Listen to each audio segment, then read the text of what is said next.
Hello everyone. Today I would like to review a special episode in the Lixu Life channel's video series. On the screen is the image of a young girl named Lixu, only 18 years old this year. Her life has been unfortunate since childhood, because she was a victim of the custom of wife-catching.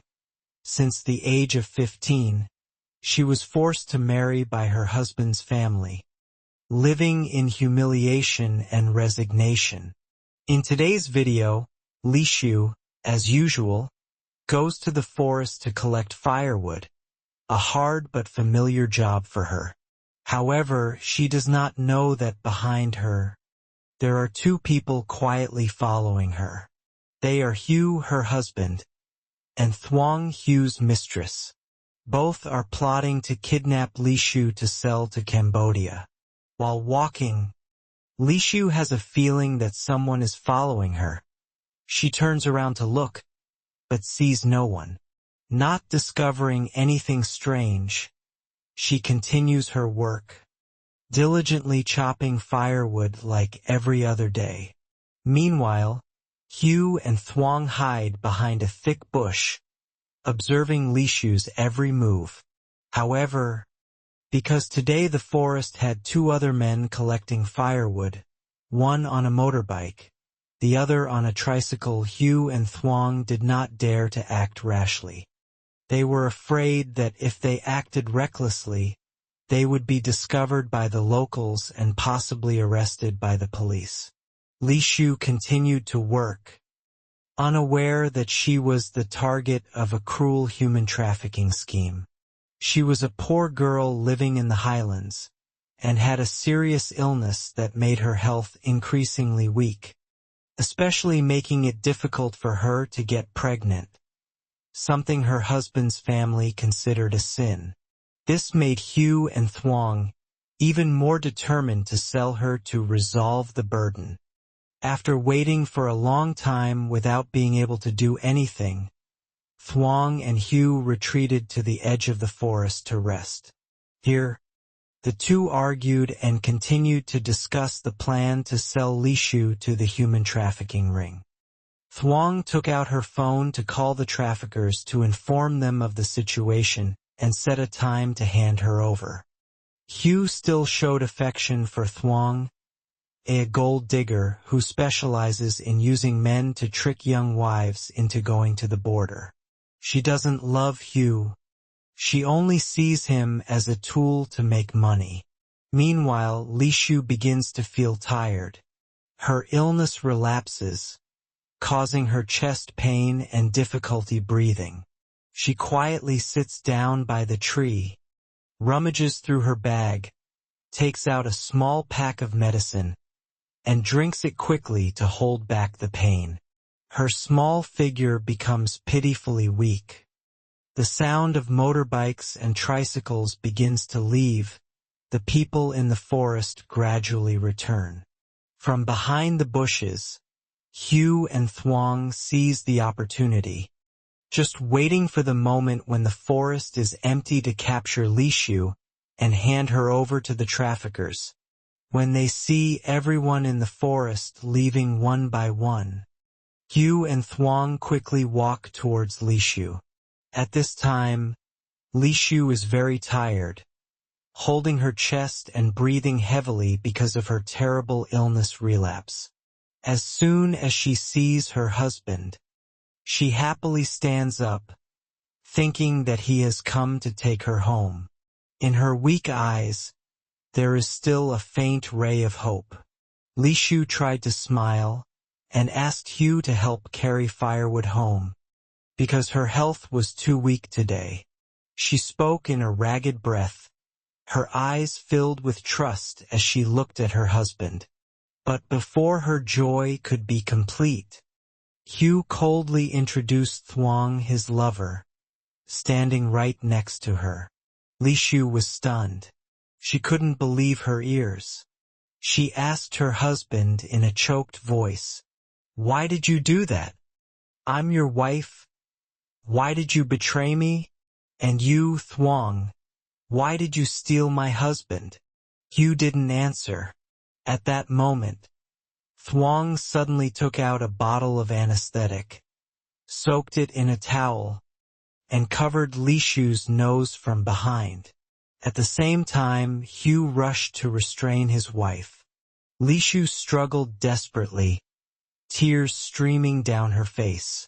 She tried to call for help, but her strength was exhausted. After a few seconds of struggling, she fainted. Hugh and Thuong quickly carried Lixu deep into the forest, to a deserted place with no one around. They tied her to a large tree, completely out of sight. Then, both of them sat down to rest, waiting for the traffickers to come and receive the goods.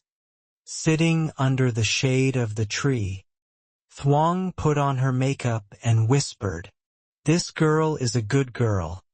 She will definitely sell for a high price." Hugh smiled in agreement, but when his eyes accidentally looked towards the tied Lixu, Thuong suddenly snapped. "Do you still miss that girl? Do you still love her?" Hugh quickly avoided her, but Thuong saw everything. She knew clearly that Hugh still had something for Lixu, so she immediately coaxed, and cleverly won his heart. Then she pulled out a fake watch from her pocket and gave it to Hugh. "Here, it's a brand name. It's 50 million. Hugh was as happy as a child receiving a gift. His feelings for Thuong were becoming more and more blind. Thuong immediately called the traffickers, urging them to come quickly to deal with Lixu. Her mind was filled with money. The large sum of money from selling Lixu would help her buy a new car to replace Hugh's broken one. While the two were chatting enthusiastically, from the tree stump, Lixu gradually woke up. She opened her eyes weakly, trying to move, even though her hands and feet were tied tightly. Seeing Lixu awake, Hugh and Thuong immediately turned back, their faces full of anger. "So awake so quickly? Then prepare to wake up," Thuong growled. Lixu sobbed, "Please spare me. I still have to take care of my mother-in-law. She is seriously ill." Hugh growled, his face cold as ice. "What can you do besides crying and being sick? Thuong helps me earn money, and you just sit there and whine. I'm so sick of you." With that, Hugh and Thuong left, leaving Lixu tied up alone in the deep forest. She cried out in despair, "Save me! Someone please, save me!" But the only response she got was the whistling wind and the rustling of leaves. Thuong turned back and said a venomous sentence. "This is a wild and poisonous forest. No one will come to save you even if you scream." Lixu looked around with a dazed look. She didn't know where she was. There was no one around, no way out. She was tied up both hands and feet. Her body was sore from the anesthesia and the wounds that had not yet healed. No one was helping her. She knew that if she didn't save herself, there would be no chance of survival. She began to struggle, trying to untie the ropes around her legs with her hands. She groped patiently, even though her hands were shaking from exhaustion.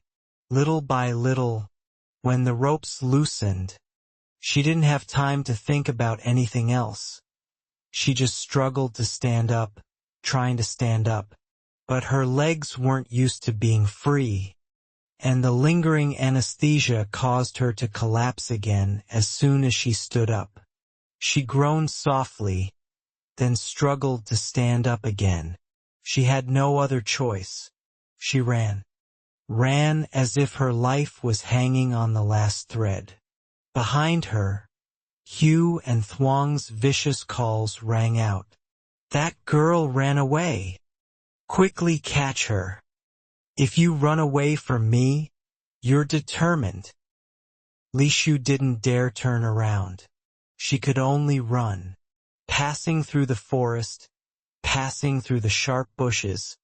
She didn't feel pain, didn't feel tired. There was only one thought in her head. Must live. It started to rain. The rain seemed to be pouring down on purpose to push her to the depths of despair. Her clothes were soaked. Her hair stuck to her face.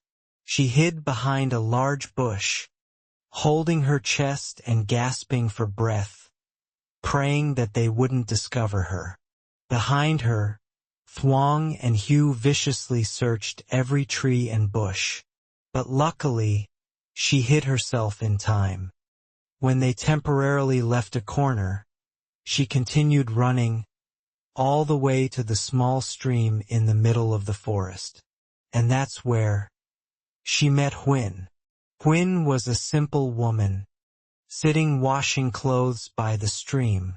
Seeing Lixu from afar, a small, trembling girl, her clothes torn, her eyes pleading, Huyen panicked and dropped the basin of clothes and hurriedly ran over. What's wrong with you? Who's chasing you? What's going on? Lixu didn't have enough strength to answer.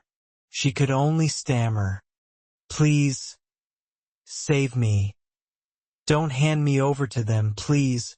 Without hesitation, Huyen picked up Lixu, helped her run back to the small, shabby house hidden in the middle of the forest.